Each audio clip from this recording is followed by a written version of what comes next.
Welcome to the Mischief. I'm Valen, and this is Create. Today I'm going to be showing you how you can make your very own, rather inexpensive world-eating quarry, a tunnel-making machine, or even a simple old bridge builder. You should know that I will be in creative mode during this, and I have lots of examples and things to show you.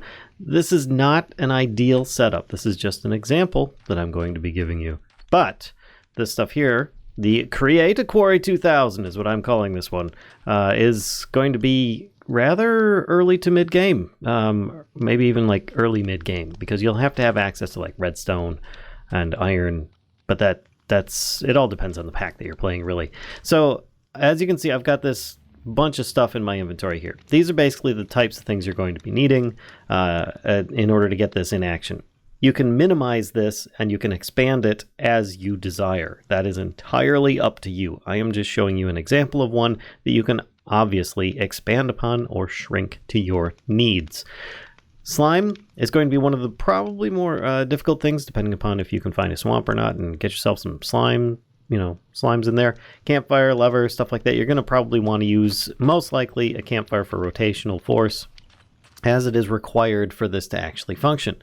What is this going to do? If you are an experienced, that's the keyword that I'm going to be using, because I consider myself experienced instead of old. But if you're an experienced Minecraft player and are familiar with the old buildcraft quarries that go down and destroy large swaths of the world, like this, down to bedrock, then you will not be disappointed, because that's pretty much what this is going to do. So as you can see here, we've got some of these mechanical drills hooked up to some linear chassis with a rope pulley above and a chest for the output. And then you just need to lower it. So let me just flick this flick this lever here. It will grab onto it. All right, take two. I forgot to stick you one of the blocks. You pull the lever and it will grab onto it, and it will slowly start demolishing the world, more or less at a pretty good pace. Now I have this set up at like a maximum setting for one fireplace here. You could obviously expand it to make it go much faster if you want. You could also have it go a lot slower, depending upon what you have set up. There are some pitfalls for this, haha, pitfalls, but it's the possibility of fluids like water and lava joining together at some point and creating an infinite smashing area. There's a little rendering issue with the rope at times, so you see it just disappear and it looks like a platform. But as you can see, it is currently just mining happily away. Looks like I found a little bit of copper over there. We'll be getting some of that in the chest on the way back up. But you can have that just go all the way down to bedrock, and it'll come back up. And so you just need to watch out for things that might flow in on top of it. That's probably the biggest problem, because water coming in on top of it isn't going to hurt it. Lava coming in on top of it isn't going to hurt it. But if water and lava come in on top of it, you might as well say goodbye to that setup down there. But it's so cheap that it's not really much to worry about. Let's bring this back up. I realized that it hasn't gotten all the way down to bedrock, and in fact it's probably only about maybe a third of the way there, maybe a half. But you can see on my first run that I did, I got a whole bunch of ores. I got a couple iron, a bunch of copper, some lead, bismuth, zinc. I've got a couple other mods in here, and a whole bunch of cobble, dirt, some coal, and of course the one true clay. On my second run I got 1 ore and 12 coal. So you're never really sure what you're going to get. Up here, let's see what we got. We got 2 coal. But that only went down through a few of the levels. And as you can see, it just narrowly missed getting a bunch of this copper ore here, which then I can move it over in the next run and have it just kerchunk down here. This way you don't need to use your picks. If you really don't want exploration, you really like just building up your base and a lot of automation, this might be good for you. So the idea here is going one of 2 methods. Now, this method here is going to be much cheaper than this method, because this one here requires brass, which you may not have access to as of yet, therefore making it more mid-game. This makes it much earlier game, and you can increase the speed if you so desire. Otherwise, you could just keep it at the snail's pace of 16 instead of 64. And let me actually show you what that looks like here. If I flick this lever on, you can see that it will go down at this slow of a pace. It will still break the blocks at the same speed, but it's going to go down very slowly. So it all depends on how fast you want this thing to go.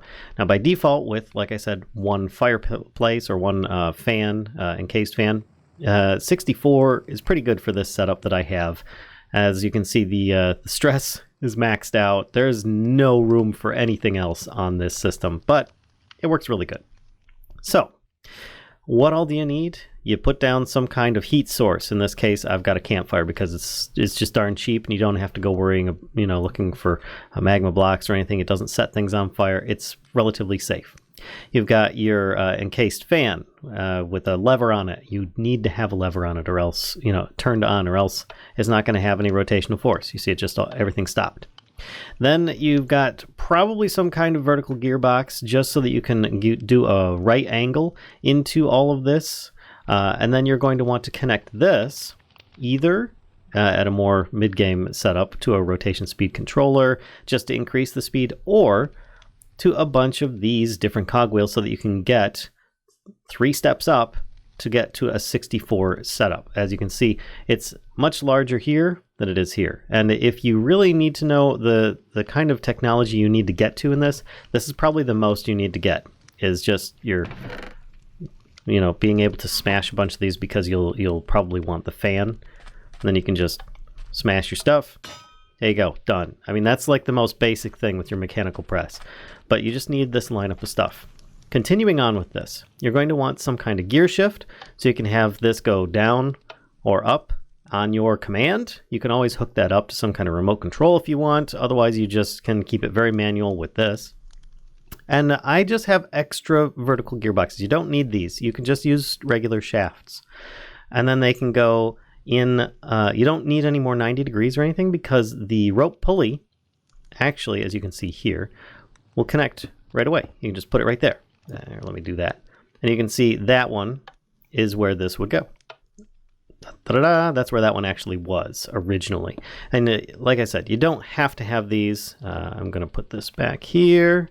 Let's turn that back the other way. There we go. And this was just so that I could actually move this station a little bit by adding a couple more gearboxes. Then you just add your rope pulley. You add in your up to, I've just got a 3x3. You could even do this with a single linear chassis if you want, but still, the crafting recipes for these make 3 at a time. So you might as well just, make a few. They're really cheap. You just need a little bit of andesite and some wood. And then you put some of these mechanical drills on there, which they're a little bit more expensive because they require iron ingot and a lot of andesite alloy, plus andesite casing, which is even more alloy. So it's just a lot of wood and andesite, really. It's not that bad. And yes, it will actually get through obsidian. It will just take a very long time to do so. So be aware of that.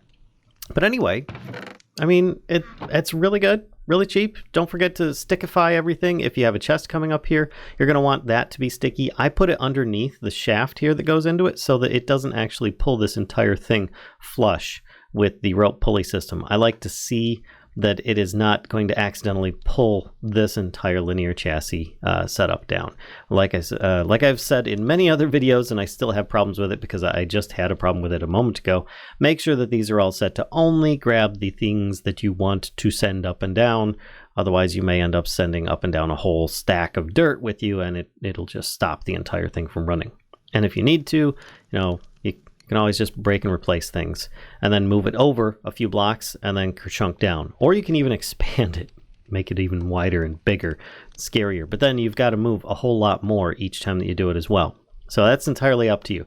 This was just a simple thing I thought would be pretty entertaining, give people an idea of what they can do. You can also use it as an elevator once you're done. So it's an elevator that can dig its own shaft, which I find quite entertaining, but still. Let's get into the next part of this. Now that we've got the Create a Quarry 2000, we have over here the Letran 5000, which is a bit more scary in execution. It's like a high-performance sports car. If you drive it out on the ice, you're probably going to get into an accident. So you really need to take care of this machine. It can be very beneficial, though. It's also dual and known as a bridge-o-matic because it can make sky bridges. Basically, the idea here is I have this set up currently to make a 3-wide platform of cobblestone. It automatically places its own rails that the cart it has will actually go into, and it will mine its own tunnel on the front, harvesting all of the contents of that into the back. Now, into one of the chests here. Now, this one here, I've got it equipped with several stacks of rails, several cobblestone. It's just a bunch of linear chassis that are all like stickied together. And you don't even have to have the chests on the back. I just put them back here for me. You could have them on the sides here. Just make sure that they're, sticky. And you could even take this entire top row off and lower it down by 1 block if you so desired. I just like having a little bit more space above me so that when I jump, I don't bump my head through the tunnels. So I wanted it to be a little bit bigger and chunkier. You will need some kind of platform for the rails to go onto, and you will need some kind of deployer. Let's take these glasses off. Some kind of deployer here so that it will place the rails. If your rail cart goes too fast, it will skip a rail every now and then. So therefore you need it to actually go somewhat slow. Not really slow, just not too fast. You have to drive it at the right speed or else it's just going to start skipping and then your whole contraption stops and you have to come chase it. Things that this can fail on. Liquids. This is why I recommend having a platform the entire width of this. It should help if you've got like lava or water coming in on the sides. That could potentially mess up your rail cart because it is a rail cart and we're all familiar with how rail carts can be influenced by outside atmospheric devices. So you just need to be a little bit careful. All these mechanical drills are just stickied to the linear chassis. The deployers, which require brass, thus making this a lot more mid-game, in my opinion. And, like the tubes as well. Let's actually grab one of these here. There you go, the Electron Tubes and the brass hands and such. Makes it a little bit more mid-game, not a lot. And everything here is stickified. Let me grab my wrench. You can see I've got this totally connecting all of them at the front and at the back, and each one of these is connected to the different parts and pieces so that everything that needs to be hooked up to is. The chests, of course, are stickied. Make sure that you don't forget that. And again, you don't have to have them on the back at all. Now, I did find that this seems to be a pretty good setup. 1 powered rail, a couple rails, and then into the cart assembler that needs to be powered. Let's do it without the power, just so you can see. By pressing this here, it sends it through at a pretty decent speed. It's not too fast, it's not too slow. Actually, I just need to replace that now that I just broke it. Crud.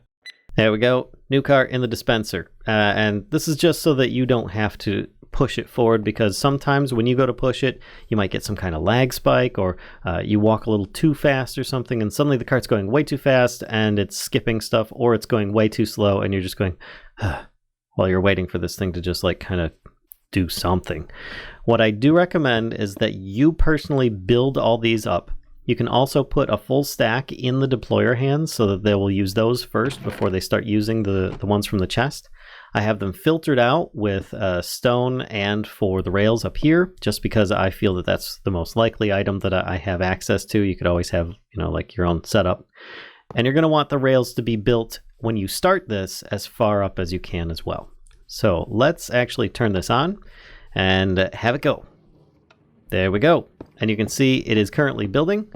Any faster than this and it would be skipping rails. So this is why I gave you a good guideline. Now you can see the whole idea of the bridge-o-matic. It's still going and it does quite well.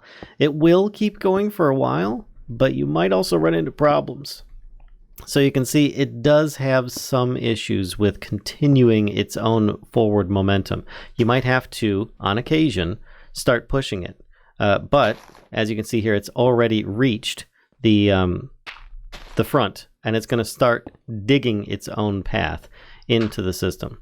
Now, I could try and get a little bit closer, but you also have to be a little bit more wary about this, because did I just push it off the rail? Nope, it's still on a rail. So that's good news. If it ever gets stuck, you can always just push it. It's not a flawless machine. It is something that can be very useful. You just need to, on occasion, keep an eye out for it. But it should be able to make things for you. And I don't see any problem with that. So you can see it's making like a 3x3 space right now. And it's building this underneath it so that there's no liquids that are just going to be like dripping out underneath. By the way, if you do want this to disembark, you can either break the minecart itself and it will place all these blocks, or as you see one of these rails being placed, you can just place your own cart assembler back down, and as it goes through, it will disembark, and therefore you get everything just set and good. And you can always relaunch it again. Once again, it's not a perpetual motion machine. You'd probably have to have redstone blocks being placed with rails on top, or powered rails on top of that for that to happen, but then it'd just go too fast. So it is a very useful machine. I mean, this here gave me, I'd say, 3 pushes is what it took for me to get it all the way through there, and that was it. Pretty darn cool. And that's pretty much it. I hope you guys enjoyed this. Create is in 1.15.2 at the moment. I'm sure it'll probably be ported forward. simibubi and his crew have been doing a fantastic job with this mod, and I hope you really all have been enjoying it. It's a lot of fun to mess around with the different kinds of things you can do with this, and these are just some of the few examples that I've been showing on my channel. So if you guys have any interests and other things you'd like to see, or if you have any kind of likes or dislikes or things like that you want to say, just feel free to leave a comment down below. Give yourself a like, y'all earn it. And thanks. Don't be afraid to give a sub. I'll see you guys next time. Bye.